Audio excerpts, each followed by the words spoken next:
Is it your desire to release your counsel at this point in time? She fired. She's fired? Okay. So do you wish to represent yourself in these particular, in terms of any issues you may have in this particular? Do I got a choice? I'm sorry? Do I got a choice? Yes, you do. And what are those? Well, you can keep your lawyer that you have right now. I don't want her. All right. You could certainly hire another lawyer, or the court could appoint you a lawyer. What I need a lawyer for? Right. What No, it's just the court is just asking you whether it's your choice, sir. I'm good. You're good? Yeah. Ms. Bumpus, did you file an entry of appearance? All right. Did you, under the Uniform Superior Court rules, file a motion to withdraw pursuant to the Uniform Superior Court rules? I mean, I know you give an oral notice, but usually it has to be in writing, and he has 10 days to object. Well, Judge, just for the record, I was never his counsel. Say again? I was never his counsel. Attorney Melnick was his counsel, and I was stepping in as a courtesy for judicial efficiency. But if the court's desire for me to file a motion to withdraw, Well, given the fact that you have represented Mr. Copeland at this point in time, it would seem appropriate that you do need to, in fact, file a formal withdrawal.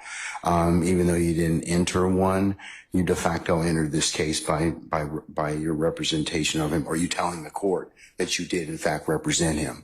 So at this point, I'm not inclined to release you until that's done. okay, I'll get that done now, Judge. Okay, all right. And he's got 10 days to go ahead and do that. So you're still going to have to be here until because he gets that particular period of time to go ahead and decide whether or not he'd like to hire a lawyer. That's the whole reason for the 10 days. Well, I don't want to hire no. Hold on. Not yet. You get that right as a party. Okay. I do get right? You do. Yes. You get that right to hire a new lawyer. You get the right to do a couple things. One, to decide whether or not you can release her. Okay. Okay. Two, you get to decide whether or not you want to get another lawyer to be with you. Okay. Okay. Those are the two big things you get a chance to kind of decide. But what I'm going to do at this point in time is, since she's representing you, I'm going to make her file a formal notice to withdraw. She's orally told you at this point in time she wants to withdraw. But you're on the stand. You're testifying at this point in time. So I'm not going to let her withdraw at this point. Well, Your Honor, I just would like to say,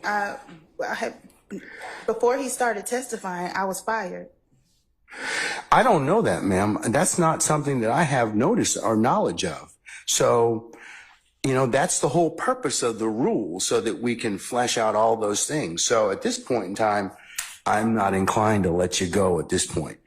I'm sorry that you put yourself in this particular situation with you and Mr. Melnick and whatever, but, Mr. Copeland does have rights in this particular circumstance. So file a proper notice to withdraw. I'll give once it's filed, if you file it today, I'll give Mr. Copeland the 10 days, but until such time as I rule upon that and he gets that and gets an opportunity to think about what he'd like to do, I'll go ahead and insist that you remain with us while he's on the stand. Okay, Judge. Okay. Madam, I have one other bit of business that... Also, can we approach?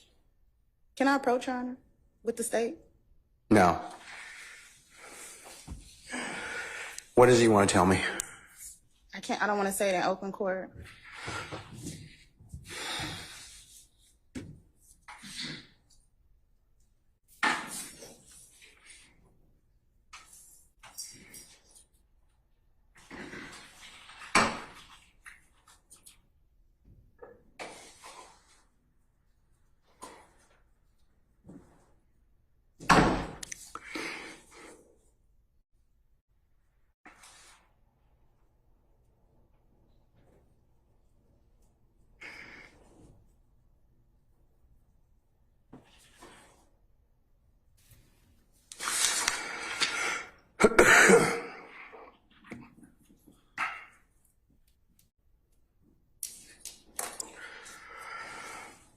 All right, State, Ms. Bumpus, come on up.